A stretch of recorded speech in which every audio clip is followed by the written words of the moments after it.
hanya 25% sampai 40% saja yang bisa menikmati hasil pada tahap pertama migrasi begitu dibuka Open Mainnet dan Open Network.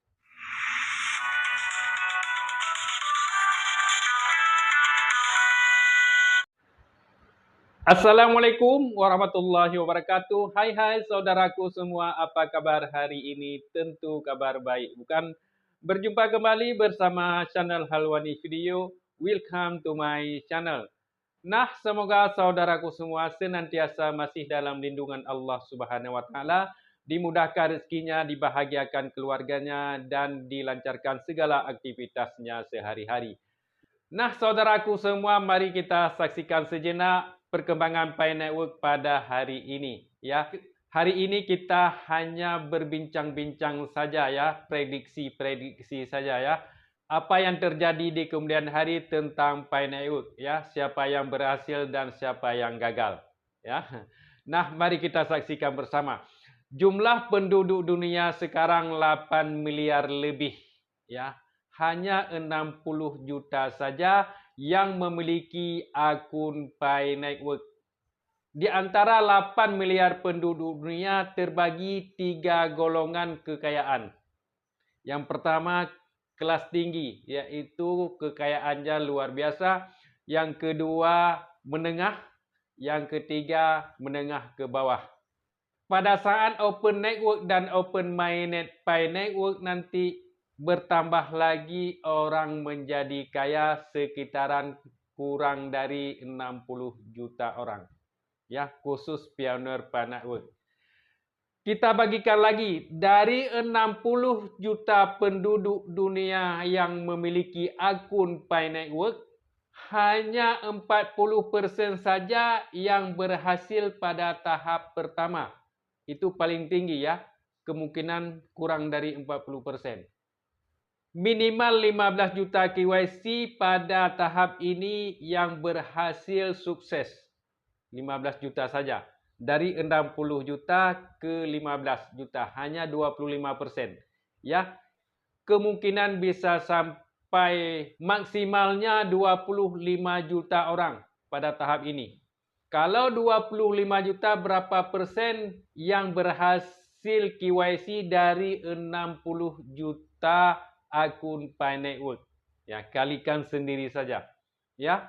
Kemudian ditekan lagi, dari KYC tersebut hanya 10 juta saja yang berhasil migrasi ke dompetnya.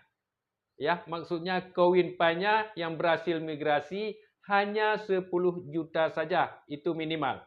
Taruhlah 12 sampai 13 juta yang berhasil migrasi pada tahap pertama ini. Taruhlah bisa 15 juta.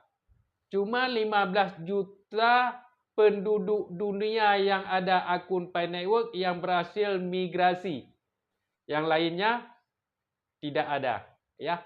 Apakah mereka ini nantinya akan berhasil juga sampai ke 60 juta akun Pi Network? Ini belum tentu juga ya.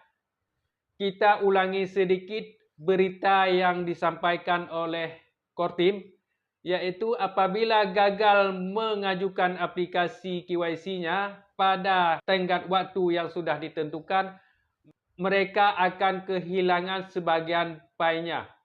Mereka yang KYC-nya di atas tenggat waktu yang ditentukan, maka koinnya sangat sedikit sekali ya. Hanya 6 bulan tambang saja yang ada koinnya ya. Ke belakangnya sudah dihilangkan. Nah, apakah kita termasuk dalam 15 juta KYC ataupun 10 juta migrasi? Artinya, apakah kita termasuk dalam migrasi pertama? Kita tidak enak tidak masuk dalam migrasi pertama ini. Ya, kita akan ketinggalan. Kapan migrasi lagi kita nggak tahu. Ya, kita pastikan diri kita harus masuk dalam tahap pertama. Semuanya ya, yang fokus pada Pi Network, ya, yang tidak menyinyirnya, semuanya harus masuk pada tahap pertama. Saya doakan, semoga saja ya. Nah, saya ulangi sedikit video saya sebelumnya masalah kehilangan koin Pi yang tidak di YC-nya. Ya, ada salah pemahaman di sana. Ya, katanya apakah koin kita yang sudah dimigrasikan akan dihilangkan apabila akun kita tidak aktif? Ya, itu salah pemahaman dari penonton yang menonton video saya sebelumnya ya. Saya bukan klarifikasi, saya perjelaskan saja ya. Maksud saya di video sebelumnya, pionir yang gagal mengajukan aplikasi KYC-nya, koin P-nya akan dihilangkan sebagian. Seperti yang saya katakan tadi. Akan dilelangkan koinnya kepada pionir yang masih aktif. Maksudnya gini, pionir yang gagal melaksanakan KYC-nya pada tenggat waktu yang sudah ditentukan, misalnya ada koinnya 100. Koin itu akan dilelangkan kepada pionir lain sesudah batas waktu tenggat tersebut kepada pionir lain yang masih aktif. Ya, pionir A, pionir B, pionir C yang masih menambang, mereka akan mendapatkan koin-koin dari pionir yang koinnya disita oleh core team tersebut. Ya, si A dapat 10, si B dapat sekian, pokoknya koin itu yang dilelangkan. Ya, berapa juta pionir yang tidak aktif, berapa puluh juta koin yang akan dilelangkan.